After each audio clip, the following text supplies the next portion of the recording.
തൊടുപുഴ ഏറ്റുമാനൂരിൽ അമ്മയും മക്കളും തീവണ്ടിക്ക് മുന്നിൽ ചാടി ആത്മഹത്യ ചെയ്ത സംഭവത്തിന്റെ ഞെട്ടലിലാണ് നാട്ടുകാർ. ഭർത്താവിന്റെയും ഭർത്തു വീട്ടുകാരുടെയും പീഡനമാണ് ആത്മഹത്യയിലേക്ക് നയിച്ചത്. ഭർത്തു സഹോദരനായ പള്ളിയിലച്ചന്റെ പീഡനവും ആത്മഹത്യയ്ക്ക് കാരണമായെന്ന് നാട്ടുകാരടക്കം പറയുന്നത്. വിഷയവുമായി ബന്ധപ്പെട്ട് അഡ്വക്കേറ്റ് ദീപ ജോസഫ് പങ്കിട്ട കുറിപ്പ് ശ്രദ്ധേയമാകുന്നു. ലോഹയ്ക്കുള്ളിൽ കാമം ഒളിപ്പിച്ച ഒരുത്തനിൽ നിന്നും സ്വയം രക്ഷപ്പെടുകയും ഒപ്പം തൻ്റെ മാലാഖ കുഞ്ഞുങ്ങളെയും എന്നേക്കുമായ അമ്മ രക്ഷപ്പെടുത്തുകയുമാണ് ചെയ്തതെന്ന് കുറിപ്പിൽ പറയുന്നു. കുറിപ്പിൻ്റെ പൂർണ്ണരൂപം: ഏറ്റവും ഒടുവിൽ എനിക്ക് വന്ന ധാരാളം മെസ്സേജുകൾ കണ്ട് വാവിട്ട് കരയാതിരിക്കാൻ കഴിയുന്നില്ല. അയാളുടെ കാമക്കേളികൾക്ക് വഴങ്ങിയില്ല എന്ന കാരണത്താൽ അയാൾ ആ പെണ്ണിനെ ജീവിക്കാൻ അനുവദിച്ചില്ല. ലോഹധാരി ഷൈനിയെ മറ്റു തരത്തിൽ ഉപദ്രവിക്കാൻ ശ്രമിച്ചപ്പോൾ ആണത്രേ തൻ്റെ പെൺമക്കളെയും കൂട്ടി ഭർത്തു വീട്ടിൽ നിന്നും ഓടിപ്പോയത്.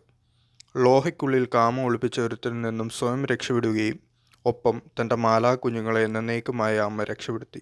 ഭർത്താവെന്ന ചുക്കിനും ചുണ്ണാമ്പിനും കൊള്ളാത്ത ഒരുത്തനും കള്ളുമൂന്തി സഹോദരൻ്റെ വാക്ക് കേട്ട് ഈ പാവം പെണ്ണിനെ ഉപദ്രവിച്ചിട്ടും അവൾ നിശബ്ദയായി. അയാളെ ഈ ഭൂമി മലയാളത്തിൽ എവിടെയാണെങ്കിലും അവിടെ നിന്ന് കൊണ്ടുവരണം. കുപ്പായമൂരി തൻ്റെ അസുഖം മാറ്റാൻ ഉള്ളതിന് പകരം പാവം ഒരു പെണ്ണിനെ കൊല്ലാതെ കൊന്നു, ഒപ്പം 2 കുരുന്നുകളെയും. തൊടുപുഴക്കാരെ സത്യം ചെയ്യിക്കണം.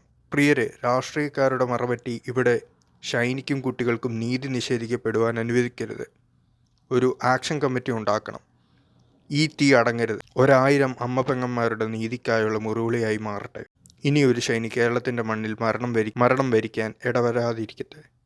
വിടരും മുമ്പേ കൊഴിഞ്ഞുപോയ പൂവായി ഇനിയും ഒരു പെൺകുരുന്നും മാറാതിരിക്കട്ടെ. അവൾക്ക് നീതി കിട്ടും വരെയും ഈ പ്രതിഷേധാഗ്നി കെടാതിരിക്കട്ടെ. 1000 അമ്മമാരുടെയും ഭാര്യമാരുടെയും സഹോദരന്മാരുടെയും ശബ്ദമായി മാറട്ടെ.